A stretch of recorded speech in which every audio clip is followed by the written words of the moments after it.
Le tumulte apaisé, Paul convoque les disciples, leur fait ses adieux et part pour la Macédoine. Après avoir visité les églises de cette région, il vient en Grèce.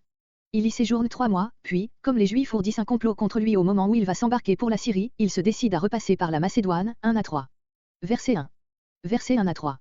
Le moment précis du départ de Paul est marqué par ces mots, après que le tumulte eut cessé, acte 19.23 et suivant. On peut même admettre que ce tumulte fut la cause de son départ, la circonstance que Paul fait appeler les disciples, les convoque tout exprès sans attendre une réunion ordinaire de l'Église, semble indiquer un départ précipité, sous le coup de l'émeute qui venait de se produire. Paul ne voulait pas donner lieu à de nouveaux troubles. Son séjour d'Éphèse était d'ailleurs arrivé à son terme. Depuis quelque temps déjà il formait le projet de quitter cette ville. En effet, dans la première épître aux Corinthiens, écrite d'Éphèse, il disait, acte 16.8, qu'il espérait faire un séjour prolongé à Corinthe, mais devait rester à Éphèse jusqu'à la Pentecôte. C'est aussi d'Éphèse qu'il avait écrit l'épître aux Galates, voire les introductions à ces 2 épîtres. Mais, avant de partir, Paul, après avoir fait appeler les disciples, prit congé d'eux, et, selon le texte de Codex Sinaiticus, B.A.D., il les exhorta ou consola. On peut se représenter ce que fut cette séparation, par celle qui eut lieu plus tard et qui fut définitive, versets 36 à 38. D'Éphèse, Paul se rendit en Macédoine, verset 2, il visitait cette contrée pour la seconde fois, acte 16.9-17.14. Verset 2. Cette contrée, grecque c'est partie-là, la province de Macédoine, avec les villes de Philippe, de Thessalonique, de Bérée où l'apôtre avait fondé des églises pendant son premier séjour. Il avait à cœur de les affermir dans la vie chrétienne, ce qu'il fit en leur adressant beaucoup de discours. Puis, poursuivant son voyage vers le sud il arriva en Grèce. C'est le même pays que Luc a jusqu'ici nommé l'Achaïe et dont la principale ville était Corinthe, acte 18.1 et suivant. Verset 3. L'intention de l'apôtre, après ces 3 mois passés en Grèce, surtout sans doute à Corinthe, était de s'embarquer pour la Syrie, car, on le verra bientôt son but était Jérusalem. Mais les Juifs lui ayant dressé un guet-apens, dans le dessein de le faire périr, soit au port de Cénchrée, soit en mer, il fut d'avis, Codex Sinaiticus, B.A., texte reçu, on fut d'avis, c'est-à-dire Paul et ses amis. Texte occidental, d'après des, version syriaque, l'Esprit lui dit, de s'en retourner en Asie, verset 1, par la Macédoine. Il reprend donc la voie par laquelle il était venu d'Éphèse à Corinthe. Dans toute cette partie de son récit, Luc se borne, de nouveau, à de brèves indications, qui ne nous renseignent guère sur cette année de la vie de l'apôtre. La seconde épître aux Corinthiens, écrite de Macédoine, nous laisse entrevoir les luttes douloureuses qu'il dut soutenir alors. Ce fut pendant les 3 mois passés à Corinthe qu'il écrivit l'épître aux Romains. Verset 4. De Corinthe à Troas, les compagnons de voyage de Paul. L'auteur nomme 7 frères qui accompagnent l'apôtre jusqu'en Asie. Ils prennent les devants. Paul, dans la société de l'auteur, part de Philippe, après les fêtes de Pâques et rejoint ses compagnons à Troas, où il reste 7 jours, 4 à 6. La réunion du dimanche soir. Discours prolongé de l'apôtre. Les disciples étant réunis pour le repas du Seigneur, Paul, qui devait partir le lendemain, parle jusqu'à minuit, 7. La réunion troublée par un accident. De nombreuses lampes étant allumées, le jeune eutique succombe au sommeil, se laisse choir du 3e étage et est relevé mort, 8, 9. La réunion s'achève, dans la joie d'une délivrance, par la célébration de la scène et le départ de l'apôtre. Paul descend, se penche sur Eutique et rassure ses amis en leur promettant son retour à la vie. Puis il remonte, rompt le pain, parle encore jusqu'à l'aurore et se met en route. Le jeune homme ramené vivant procure à tous une immense consolation, octobre 2012. Le voyage jusqu'à Maillé. Les compagnons de Paul le précèdent par mer à Essos, où l'apôtre, après avoir fait la route à pied, les rejoint. Ils se rendent à Mytilène, passent en vue de Caïas, touchent Samo, et, après s'être arrêtés encore à Trogilès, arrivent à Maillé. Paul, en effet, avait résolu de ne pas aller à Éphèse pour ne point s'attarder en Asie et être à la Pentecôte à Jérusalem, 13 à 16. Dernier voyage de Paul à Jérusalem, 20.4 à 23.35. Versets 4 à 16 Paul à Troas. On a fait diverses conjectures sur les raisons pour lesquelles un si grand nombre de disciples accompagnèrent l'apôtre. On pourrait, avant tout, chercher ces raisons dans leur affection pour lui, mais, en outre, les embûches que venaient de lui tendre les Juifs font supposer que ses frères tenaient à pourvoir à sa sûreté. Comme Paul se rendait à Jérusalem pour y porter le produit de la collecte qu'il avait faite dans les églises de la Macédoine et de l'Achaïe en faveur des chrétiens pauvres de la Judée, acte 19.21, note, Romains 15.25-27, et comme, dans 1 Corinthiens 16.3-4, Paul émettait l'idée d'envoyer cette collecte à Jérusalem par des personnes approuvées de l'église de Corinthe, on a pensé que les 7 frères nommés dans notre passage étaient précisément les délégués des églises donatrices, et l'on ajoute que Paul devait tenir à les emmener avec lui à Jérusalem, non seulement pour qu'ils lui servissent de garant auprès des églises de Grèce, mais aussi pour qu'il pût les présenter aux églises de la Judée comme prémisse de la gentilité. L'expression de Luc, il était accompagné jusqu'en Asie, n'exclut pas, voir la note suivante, la supposition que nous aurions ici des délégués chargés de transmettre la collecte à Jérusalem, mais elle ne lui est pas favorable. De plus, des personnages nommés, 3 sont originaires de Macédoine et 4 d'Asie mineure. Les premiers pourraient être des délégués des églises de leur pays, mais on ne voit pas à quel titre les seconds figuraient sur la liste, car il n'y a pas indice que les églises de l'Asie mineure aient elles aussi contribué à la collecte. Et par contre, les églises de l'Achaïe ne compteraient aucun représentant dans la députation. Il n'est qu'à certain que Paul ait pu s'adjoindre les délégués dont il parlait 1 Corinthiens 16.3, et il est plus probable que nous avons ici les noms des principaux collaborateurs de l'apôtre qui l'accompagnèrent, les uns jusqu'en Asie mineure, les autres jusqu'à Jérusalem. Sopater, fils de Pyrrhus, Codex Sinaiticus, B, A, D, n'est pas connu d'ailleurs, à moins que ce ne soit le même nom que Sosipater, Romains 16.21. Des deux Thessaloniciens qui suivent, le premier seul Aristarque, est connu, acte 19.29, acte 27.2. Gaius, de Derbe, en Asie, n'est pas le même qui est mentionné acte 19.29, car celui-ci était macédonien. Timothée était trop connu pour que Luc dût indiquer son lieu d'origine. C'était Lystre, comme Luc l'avait dit, acte 16.1, et non Derbe, comme quelques-uns l'ont conclu de notre passage. Ils doivent pour cela ponctuer le texte de manière à rattacher Gaius aux Thessaloniciens Aristarque et second et conjecture, Blas, un changement de conjonction pour rattacher l'épithète d'Herbéen à Timothée. Mais le nom de Gaius était très commun et la mention d'un Macédonien de ce nom parmi les compagnons de voyage de Paul, acte 19.29, n'est pas une raison suffisante pour faire dans notre texte ces changements, qui mettraient d'ailleurs Luc en contradiction avec ses précédentes indications dans acte 16.1. Des deux derniers, originaires d'Asie, des Éphésiens, l'un, Tychique, est souvent nommé dans les épîtres, Éphésiens 6.21, Colossiens 4.7, 2 Timothée 4.12, 2 Timothée 3.12, l'autre, Trophime, n'est pas non plus inconnu, 2 Timothée 4.20, dans le présent voyage, il suivit Paul jusqu'à Jérusalem, acte 21.29. Verset 5. Le récit de Luc présente, dans verset 4, b, quelque obscurité, résultant de son extrême concision et des variantes du texte. Au verset 4, les mots « jusqu'en Asie » manquent dans Codex Sinaiticus, B. On les aura retranchés parce que cette indication paraissait contredite par 21.29, où nous voyons que Trophime vint avec Paul à Jérusalem et par 27.2, qui nous apprend qu'Aristarque se trouvait encore auprès de lui à Césarée. Mais s'il est dit que les 7 frères, nommés au verset 4, escortèrent Paul jusqu'en Asie, cela n'exclut pas l'idée que l'un ou l'autre d'entre eux les suivit jusqu'au bout de son voyage. Aussi beaucoup d'exégètes considèrent-ils comme authentiques les mots jusqu'en Asie, qui sont certifiés par d'importants témoignages. Une autre variante, qui a plus d'importance encore pour le sens du récit, se trouve au verset 5, où Codex Sinaiticus, B, A, majuscule et minuscule porte, étant arrivé, au lieu de, ayant pris les devants, qui ne se lit que dans un correcteur de B, dans D, les versions syriaques, d'autres versions orientales, la Vulgate. Mais le témoignage de ces versions a d'autant plus de valeur que dans le texte grec la variante résulte de l'adjonction d'une seule lettre et qu'une faute de copiste a pu se produire dans beaucoup de manuscrits. Si l'on adopte, avec Tischendorf, Weiss, Nessel, la leçon, ayant pris les devants, on peut se représenter ainsi la suite des faits, en un lieu qui n'est pas indiqué mais qui est probablement Philippe. Paul fit prendre les devants à son escorte, lui donnant ordre de l'attendre à Troa. Il passa à Philippe les fêtes de Pâques, verset 6, puis en repartit avec Luc, qui dès ce moment est de nouveau associé à l'apôtre, comme l'indique l'emploi du nous. Luc et Paul et d'autres frères qui peuvent être compris également sous ce pronom, rejoignirent à Troa les 7 compagnons de voyage de l'apôtre. En effet, Luc ne raconterait pas si solennellement son départ de Philippe, marquant la date précise de l'embarquement et la durée de la traversée, s'il avait fait ce voyage seul avec quelques frères qu'il ne nomme pas. La manière dont il s'exprime trahit la présence dans sa société de celui qui est le héros de tout ce récit. Quant à l'indication du verset 4, ils l'accompagnèrent jusqu'en Asie, elle n'en est pas moins justifiée par le fait que Paul rejoignit ses 7 compagnons à Troa et de la fit route avec eux probablement jusqu'à Maïlée. Voir sur Troa acte 16.8, note. Paul avait prêché l'évangile avec succès à Troa, lors de son dernier passage, 2 Corinthiens 2.12. Verset 6. Paul voulut passer la fête de Pâques, les jours des pains sans levain, dans la tranquillité et le recueillement, au sein d'une église qu'il aimait et après cela, poursuivre son voyage. Nous nous embarquâmes à Philippe, grec nous partîmes en bateau, n'est pas une expression exacte, car Philippe se trouvait à une certaine distance de la mer. Néapolis était le port le plus rapproché, acte 16.11, note. Le voyage dura 5 jours, celui en sens inverse, qui nous est rapporté à 16.11, paraît avoir été plus rapide. À Troa, Paul rejoignit ses amis et resta 7 jours. À partir du verset 6 reparaît le pronom nous, par lequel Luc indique modestement sa présence. C'est, en effet, à Philippe que nous l'avions laissé, acte 16.10 et suivant, comparé acte 16.40. Peut-être y était-il resté depuis lors.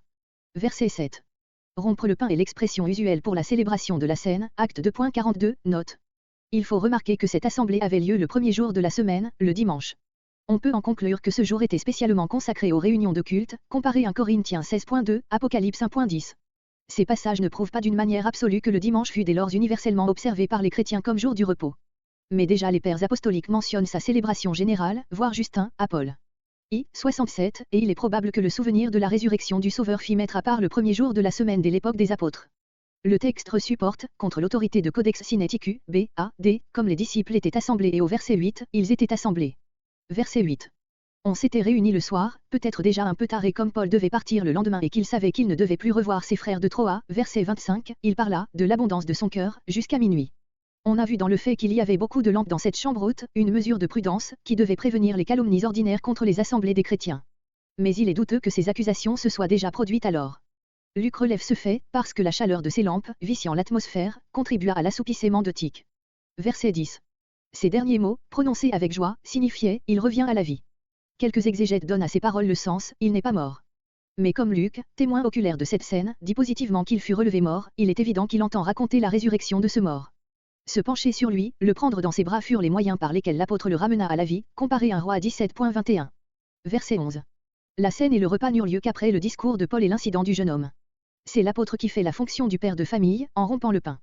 Le verbe il mangea, goûta, acte 10.10, indique un repas distinct de la célébration de la scène et qui suivit celle-ci. Après cela, Paul s'entretint encore avec ses frères, jusqu'au point du jour, puis il partit ainsi, tel qu'il était, sans plus prendre de repos. Jean 4.6, deuxième note. L'ardeur de son âme l'empêchait de sentir la fatigue. Verset 12. On ne ramena le jeune homme, grec l'enfant, dans la chambre haute, d'autres traduisent, emmené chez lui, qu'après le départ de Paul, il lui avait fallu quelque temps pour se remettre tout à fait. Les assistants furent consolés grandement, grec non avec mesure, de le revoir vivant. Des portes, et prenant congé, il, Paul, amena le jeune homme vivant. Verset 13. De Troa, les voyageurs devaient suivre la côte de l'Asie mineure, du nord au sud, mais tandis que ses compagnons, montés sur le vaisseau, se rendirent par mer jusqu'à Essos, ville maritime située en face de l'île de Lesbos. Paul lui-même voulut faire ce trajet par terre et à pied et c'est lui qui l'avait ainsi ordonné. Les exégètes se demandent pourquoi il s'isolait ainsi et chacun répond par quelques suppositions. La plus naturelle est que, après les fatigues et les émotions de Troa, il devait éprouver le besoin d'une journée de solitude et de recueillement. Verset 15. Mytilène, ville importante sur la côte orientale de l'île de Lesbos. Chias et Samo, île de la mer Égée. Après avoir touché à Samo, ils rejoignirent le continent, passèrent la nuit à Trogylée, promontoire et ville de la côte asiatique et le lendemain ils arrivèrent à Maïlée, ville d'Ionie, où Paul voulait s'arrêter. Codex Sinaiticus, B.A., C supprime, et nous étant arrêtés à Trogylée, en sorte que ce serait à Samo que les voyageurs auraient passé la nuit. Mais ces mots se lisent dans des majuscules, version syriaque et l'on ne voit pas pour quelle raison on aurait introduit cette notice dans le texte. Trogylée était plus près d'Éphèse que Maïlée, pourquoi Paul n'y a-t-il pas convoqué les anciens d'Éphèse? Certains lecteurs se seront posé la question et auront mis en doute l'arrêt de Paul à Trogylée. Ainsi s'explique le retranchement de ces mots, went. Verset 16. Dans cette navigation, on avait passé en face d'Éphèse sans s'y arrêter. Luc, qui se trouvait alors avec l'apôtre, en indique clairement la raison. Cette ville où Paul avait exercé durant 3 ans son apostolat, où il avait tant de disciples et d'amis, il ne lui eût pas été possible de s'y arrêter sans leur consacrer beaucoup de temps. Or, il se hâtait, afin de se trouver, si possible, le jour de la Pentecôte à Jérusalem. Il est possible qu'il tint à célébrer cette fête une dernière fois avec tout son peuple dans le temple, acte 18.18, troisième note, acte 18.21, acte 21.25, acte 24.11, acte 24.17, note, puis, à l'époque de cette solennité, il avait chance de trouver à Jérusalem les principaux chefs de l'église judéo-chrétienne. Il y avait intérêt, car il leur apportait la collecte faite par lui dans les églises de la Grèce et de la Macédoine en faveur de ses frères pauvres de la Judée, acte 24.17, Romains 15.25-27, 1 Corinthiens 16.1, 2 Corinthiens 8.1 et suivants.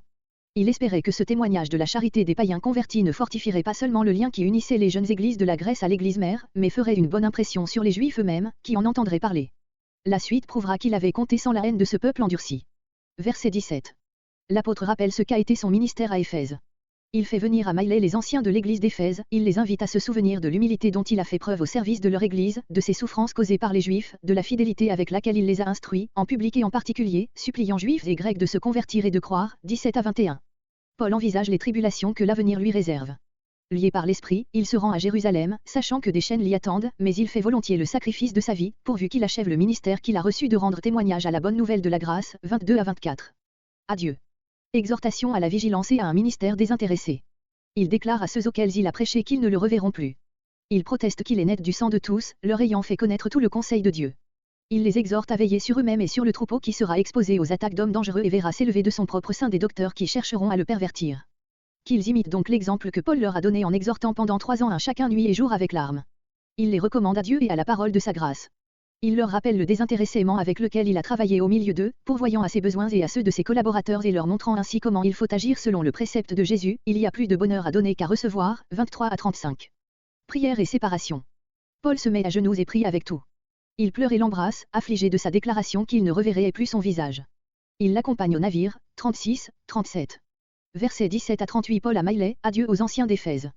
Paul ne s'était pas arrêté à Éphèse, mais il ne s'éloignera pas définitivement sans avoir pris congé de l'Église, représentée par ses anciens, voire, sur cette charge, acte 11.30, première note. Ici, verset 28, ces mêmes anciens sont appelés évêques, surveillants, ainsi encore 1.5-7. On voit qu'il y avait dans chaque église plusieurs anciens ou évêques, Philippiens 1.1, qui formaient le presbytère, de presbytros, anciens, chargés de la diriger, 1 Timothée 4.14. Verset 18. Nous lisons ici le plus beau d'entre tous les discours insérés dans notre livre et qui, dans la forme abrégée même sous laquelle il nous est parvenu, révèle une profondeur de sentiment et une conception du devoir apostolique telle, qu'il peut être comparé aux plus touchantes pages des Épîtres. Tout nous fait sentir que nous avons ici un résumé fait par un auditeur immédiat. Royce. En effet, Luc était au nombre des auditeurs, verset 13, aussi nous a-t-il conservé ce discours d'une manière plus précise et plus complète qu'aucun autre de Paul. Son résumé ne renferme pas une pensée qui ne porte la marque de l'apôtre. Verset 19. Paul était venu en Asie, c'est-à-dire à Éphèse, d'abord pour un court séjour, acte 18.19, puis pour y exercer un ministère de près de 3 ans, acte 19.1. Or il peut en appeler à la conscience de ses auditeurs qui avaient été les témoins et les objets de ses travaux, et qui savaient comment, durant tout ce temps, il avait rempli son apostolat avec toute humilité, la première et la plus rare des vertus d'un chrétien et d'un serviteur de Dieu. On voit par ce discours que la vraie humilité ne consiste pas à méconnaître les plus beaux dons de Dieu qu'on a reçus, pourvu qu'on ajoute avec l'apôtre, non pas moi, mais la grâce de Dieu. L'humilité est inséparable de l'amour. De là les larmes avec lesquelles il annonçait les compassions de Dieu et qu'il répandait en voyant l'ingratitude et l'endurcissement des hommes qui lui suscitaient des épreuves et allaient jusqu'à lui tendre des embûches pour annuler son ministère, ou même dans le dessein de le faire périr. Si l'apôtre en appelle fréquemment aux larmes qu'il doit verser, ce n'est pas pour son plaisir, mais pour gagner les cœurs à l'évangile, acte 20.31, 2 Corinthiens 2.4, Philippiens 3.18. Combien, en effet, ces larmes sont touchantes chez un homme fort comme Paul. Verset 21. Paul a conscience de n'avoir rien caché, rien soustrait de tout ce qui est utile au salut des âmes, mais de l'avoir prêché, enseigné, non seulement en public, dans les assemblées des chrétiens, mais de maison en maison et tant aux juifs qu'aux grecs. Or, ce qui est utile avant tout, Paul le résume en ces 2 mots, la repentance et la foi. La repentance, point de départ d'une complète transformation morale de l'homme, comparé Matthieu 3.2, note, et dont l'objet est Dieu, envers Dieu, non seulement en tant qu'elle ramène l'âme à Dieu, comme on l'entend d'ordinaire, mais parce que le sentiment du péché n'est vrai, sincère, fertile en bons fruits, que si on l'éprouve avec douleur devant Dieu, psaume 51.6, Luc 15.21. Avec la repentance, Paul annonçait la foi au Sauveur, moyen du pardon, de la paix et d'une vie nouvelle. Voilà ce dont il rendait témoignage aussi bien par sa vie que par sa parole. Verset 23. Après ce regard sur son passé, l'apôtre en jette un autre, non moins sérieux sur son avenir. Il se sent contraint d'aller à Jérusalem, ignorant ce qui lui doit arriver, si ce n'est que partout des liens et des afflictions l'attendent, acte 21.33. Ce mot, lié par l'esprit signifie-t-il en mon esprit, acte 18.25, par une conviction intérieure qui va jusqu'à la contrainte, ou, par l'esprit de Dieu, verset 23. Les interprètes se divisent sur cette question. Au fond, 2 sens reviennent à un seul, sans doute, c'est bien dans son esprit que l'apôtre est lié, mais qu'est-ce qui le contraint d'aller au-devant des épreuves et de la mort, verset 24, si ce n'est ce même esprit saint qui lui rend témoignage de ville en ville qu'il souffrira des persécutions. Comment enfin cet esprit lui révèle-t-il ce douloureux avenir? Meyer répond, par des prophètes, acte 13.2, acte 21.4-11. D'autres pensent plutôt à des révélations intérieures par l'esprit divin. On trouve l'une et l'autre de ces manifestations dans la vie de Paul. Verset 24. Il ne tient aucun compte de ses liens et de ses afflictions, il ne se laisse ni intimider ni arrêter par eux. La cause de son héroïque courage est que déjà il a fait le sacrifice de sa vie qui ne lui est point précieuse. Une seule chose lui importe, achever sa course, sa carrière apostolique, terme qu'eut affectionné l'apôtre, acte 13.25, 2 Timothée 4.7, et le ministère, grec service, qu'il a reçu du Seigneur Jésus. Ce ministère est à ses yeux d'un prix infini, beaucoup plus précieux que sa vie, parce que son objet est de rendre témoignage à la bonne nouvelle de la grâce de Dieu. Nous avons traduit la première partie de ce verset, librement d'après le texte de Codex Sinaiticus, B.C., version, adoptée par la plupart des critiques et des exégètes, grecs, mais je n'estime pas ma vie comme valant pour moi-même aucun compte ou aucune parole, le mot grec a les 2 sens, le second reviendrait à dire, que ma vie vaille la peine d'en parler. Cette phrase quelque peu obscure a été corrigée ainsi dans le texte reçu, majuscule récent et minuscule, mais je n'en tiens aucun compte, de ces avertissements, verset 23, et je n'estime pas ma vie précieuse pour moi-même. En outre, ce dernier texte dit, en sorte qu'avec joie j'achève ma course. Le mot souligné manque dans Codex Sinaiticus B, A, D et dans beaucoup de versions. S'il était authentique, nul n'eût pensé à le supprimer. Verset 25. Cette pensée si émouvante pour Paul et pour ses auditeurs, verset 28, complète celle du verset 22, les liens et les afflictions qu'il prévoyait par l'esprit rendront leur séparation définitive, les anciens d'Éphèse ne verront plus celui qui leur a annoncé le salut et la vie. Et il dit cela, non seulement à ses auditeurs présents, mais à tous ceux qui, en Asie, avaient entendu sa prédication. Quel est son but en déclarant cette douloureuse conviction? Non pas certes de provoquer une vaine émotion, mais, comme dit Bengel, afin que tout ce discours pénétrât avec d'autant plus de puissance dans les cœurs. C'était là ses dernières paroles, elles devenaient sacrées comme un testament. L'apôtre dit, je sais. Pendant sa captivité à Rome il exprime l'espoir d'être délivré par les prières de ses frères et de retourner en Asie, Philippiens 1.25, Philippiens 2.24. D'après 1 Timothée 1.3, 2 Timothée 4.13-20, il revint en effet dans ces contrées, voir l'introduction aux épîtres pastorales. Son pressentiment ne s'est donc pas accompli. Il n'en était pas moins un produit de l'Esprit de Dieu, car le plan de Dieu ne se déroule pas avec une rigueur mécanique, 1 Thessaloniciens 2.18.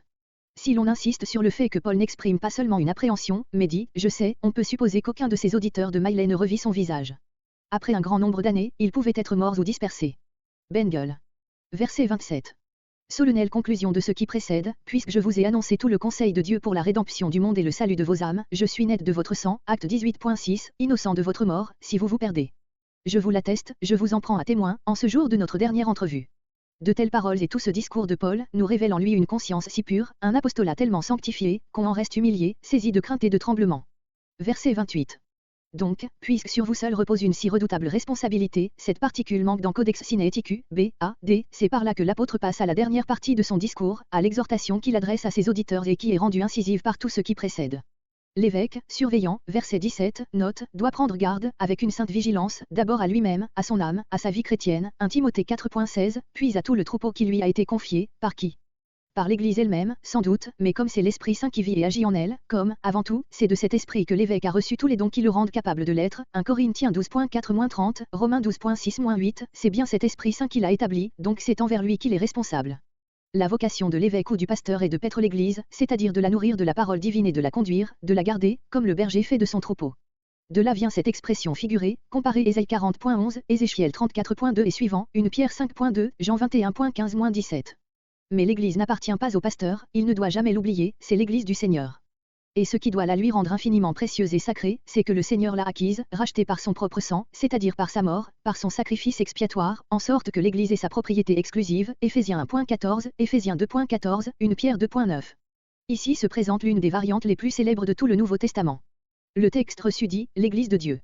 Cette leçon a pour elle les deux plus anciens manuscrits, celui du Vatican et celui du Sinaï, 11 minuscules, plusieurs versions et plusieurs pères de l'Église. Bengel, qui admet cette variante, fait aussi observer que Paul n'écrit jamais l'Église du Seigneur, mais toujours, 11 fois, l'Église de Dieu. Ce texte est adopté par Westcott et Moore, Weiss, Nessel. D'autre part, A, C, D et un autre majuscule, 14 minuscules, plusieurs versions orientales et de nombreux pères portent l'Église du Seigneur, leçon admise par les critiques modernes Griesbach, Lachmann, Tischendorf, Blas. Enfin, 4 majuscules et une centaine de minuscules ont réuni les deux termes, du Seigneur et de Dieu, ce qui paraît n'être qu'une correction. Nous nous décidons en faveur du terme, l'Église du Seigneur, dans la conviction que l'apôtre Paul n'aurait jamais employé cette expression, le sang de Dieu, qui n'est assurément pas biblique, ni appliqué le titre de Dieu à Jésus-Christ dans un passage où il insiste sur son sacrifice sanglant. La version de Pauvevet porte, l'Assemblée de Dieu, laquelle il a acquise par le sang de son propre Fils. Westcott et Rohr émettent également la conjecture que le mot Fils se trouvait à la fin de la phrase et a été omis parce que ces 3 dernières lettres sont les mêmes, en grec, que les 3 dernières de l'adjectif propre qui le précède. Verset 30. Afin de donner plus de force à son exhortation, verset 28, l'apôtre introduit, en ces termes, sa prophétie, car, manque dans Codex Sinaiticus, A, C, D, moi je sais. L'apôtre avait acquis cette douloureuse certitude en voyant en Asie s'introduire dans les églises les premiers germes d'erreur, elle lui était donnée aussi par l'esprit prophétique qui était en lui. Or les écrits postérieurs du Nouveau Testament, l'épître aux Colossiens, les épîtres pastorales, la première épître de Jean, l'Apocalypse, attestent que cette prédiction s'est accomplie. Ce ne sera pas seulement du dehors que viendront ces faux docteurs que Paul compare à des loups dangereux, comparez Matthieu 7.15, Luc 10.3, Jean 10.12, mais d'entre vous-mêmes, du sein des églises. Et dans quel but enseigneront-ils des choses perverties? Afin d'attirer ou d'entraîner les disciples après eux. Les sectaires ne vont pas chercher dans le monde les âmes qu'ils gagnent à leur vue particulière, ce sont les disciples, les croyants, qu'ils veulent entraîner, non pas après le Seigneur, mais après eux. Les uns le font par un motif d'égoïsme et d'orgueil, Galates 4.17, les autres par cette étroite ignorance qui leur persuade que seuls possèdent la vérité. Verset 31. Veillez sur le troupeau, verset 28, comme des bergers attentifs pour le défendre contre les loups, verset 29. Les anciens d'Éphèse n'ont qu'à imiter l'exemple que leur a donné l'apôtre, vous souvenant. Chaque mot de ce verset est un trait d'une valeur infinie, dépeignant le caractère apostolique de Paul, durant 3 ans, acte 19.10, note, sans cesse, nuit et jour, chacun, avec larmes, verset 19. Larmes de joie, de douleur, de pitié, d'angoisse, d'amour. Ces larmes étaient une puissance dans le ministère de Paul. Verset 32. Maintenant, dans ce moment d'une si grande séparation, après laquelle je ne pourrai plus rien faire pour vous, comparez Jean 17.11, je vous, grec, remets, je vous confie à Dieu et à la parole de sa grâce. Cette parole de la grâce de Dieu, c'est tout l'Évangile, acte 14.3, c'est une parole créatrice qui régénère et sanctifie les cœurs en répandant en eux la vie divine. Aussi peut-on hésiter à rapporter les mots, qui est puissant pour édifier, à Dieu ou à la parole, Jacques 1.21, le grec permet les deux manières de construire la phrase, la première nous paraît cependant la plus naturelle. Dieu est donc puissant pour vous, grec, surédifier. Édifier, c'est bâtir, élever un édifice, celui-ci une fois commencé, il s'agit d'ajouter pierre sur pierre, jusqu'à son achèvement. L'image signifie donc, amener la vie chrétienne à sa perfection. Dieu est puissant pour cela, telle est la consolante assurance que Paul emporte à son départ. Et à la fin Dieu couronnera son œuvre en donnant à ceux qui seront sanctifiés par sa parole et son esprit l'héritage éternel. Ce mot signifiait à l'origine la part dévolue par le sort aux tribus d'Israël dans la terre de la promesse, Matthieu 5.5, et d'après cette image la part des rachetés dans la Canaan céleste, Galates 3.18, 1 Pierre 1.4.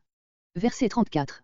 Plusieurs éditeurs et exégètes rattachent, en toute chose, verset 35, à la proposition précédente, verset 34.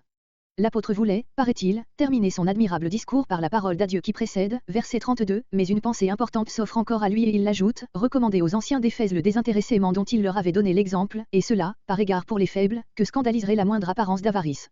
L'apôtre s'en est bien gardé, il a travaillé de ses mains pour subvenir à ses besoins, acte 18.3, note, et même à ceux de ses compagnons d'œuvre, ce que nous ne savions pas d'ailleurs. Les faibles sont les chrétiens mal affermis que les vues intéressées de leur conducteur ébranleraient dans leur foi, comparez, Romains 14.1, Romains 15.1, 1 Corinthiens 9.22, etc., et il s'agit ici, non de les secourir matériellement, mais, grec, de les accueillir, de venir au-devant d'eux, en leur évitant toute occasion de chute, 1 Corinthiens 9.12. Telle est l'interprétation de Calvin, de Meyer et de beaucoup d'exégètes. Quelques pères, Olsosan, De Wet, entendent par les faibles des pauvres, qu'il s'agirait d'assister, mais ni le substantif ni le verbe n'ont cette signification. Et, bien que cette pensée en elle-même soit assurément dans les vues de l'apôtre, s'il avait voulu l'exprimer ici, il se serait servi d'autres termes, voir la note suivante. Verset 35. On a souvent entendu cette parole du Sauveur aussi dans le sens de donner et recevoir des biens matériels. Et alors on s'imagine qu'elle exprime le sentiment de bonheur qu'un cœur sensible trouve à donner et les impressions pénibles qu'éprouve celui qui est dans la nécessité de recevoir. Ce ne serait là, dans le premier qu'une volupté égoïste et raffinée, dans le second, que de l'orgueil. La pensée de l'apôtre, dans l'application actuelle qu'il fait de la parole de Jésus, est qu'il est plus heureux pour un serviteur de Dieu de faire part de biens spirituels, même en s'imposant des privations et des fatigues que de travailler en vue d'une récompense à recevoir. Dans ce sens, la belle sentence de Jésus est susceptible d'applications diverses, si l'on en saisit bien l'esprit. Cette parole, comme tant d'autres, Jean 20.30, n'a pas été conservée dans les évangiles, l'apôtre l'avait reçue par la tradition orale ou l'avait trouvée dans les nombreux écrits qui circulaient sur la vie du Sauveur, Luc 1.1. Verset 36. C'est sous le regard de Dieu, à genoux, dans la prière, que l'apôtre veut dire adieu à ses frères. Dans ces conditions, les séparations les plus douloureuses sont adoucies, car Dieu, son amour, sa communion reste le lien indissoluble entre ceux qui s'éloignent et ceux qui demeurent, comparez Acte 21.5. Verset 38. Quelle scène émouvante et avec quelle vérité elle est décrite en quelques traits. Tous répandent des larmes, ils embrassaient l'apôtre, le verbe signifie baiser quelqu'un avec tendresse, tandis que l'imparfait indique que ces témoignages d'une vive affection se prolongèrent assez longtemps. Puis ils l'accompagnaient jusqu'au vaisseau. Quel trésor d'amour chrétien devait remplir le cœur de cet apôtre, de cet homme si fort, de ce dialecticien si puissant, pour qu'il inspira à ses alentours des sentiments si passionnés. Son discours de Maillet et toutes ses épîtres en sont le témoignage.